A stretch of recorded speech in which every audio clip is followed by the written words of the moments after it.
Dala mo kalo lang. Taban kang mami ro. Tabangan daddy. Sige na, mag-pray na ta. Nya away na mag-praise ta.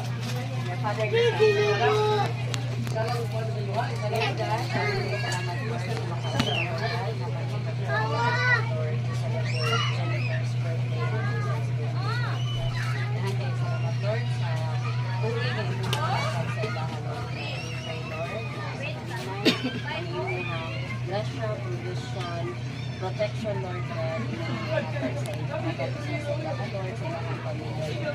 We also pray, Lord, kang Jason, na nasa Lainduwa, Lord God, may you bless her, Lord, protect her also, Lord God, sa iyang trabaho, Lord God. Pasalamat kami, Lord, sa Pia, ngayon mga kagad po sa iyang, Lord God. Kay Jennifer, Lord God, minasa pa po kami, Lord, nagagaling